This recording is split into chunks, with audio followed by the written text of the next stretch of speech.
Lando Norris arrives here 1 year on from taking his first Grand Prix victory. And he's been a talking point all season because this is meant to be the year he's fighting for a Drivers' Championship, and he is, but he admits he's been putting too much pressure on himself because he wants to be perfect in everything he does.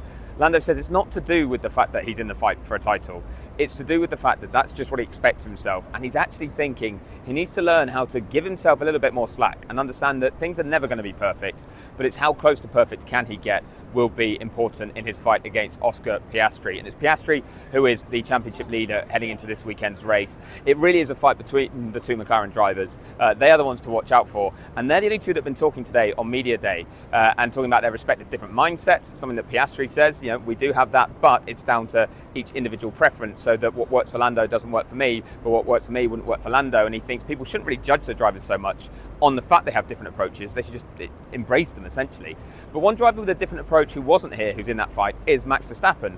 And the reason he's not here is because his partner, Kelly Piquet, is expecting their first baby. So he was timing his arrival as late as possible. He'll get here to Miami tonight, but hasn't been at the track all day. Not terrible from his point of view to miss media day, but it means he will be first time at the circuit ahead of practice tomorrow, and it's a sprint weekend, so he just gets FP1 and then we're into sprint qualifying. Lots of opportunities for a mixed up grid, mixed up winners. We had Lewis Hamilton winning in the last sprint in China before his season got a bit tougher, but that's also where Oscar Piastri really started to hit the ground as well when he won in China to kick off his title charge, really is what we've got to call it. So Piastri's looking to continue that momentum. Norris doesn't think momentum's so important. It's just about him resetting after the little break we've had and getting out on track and executing, because he says the pace is there. It's going to be fascinating to watch. Make sure you don't miss it.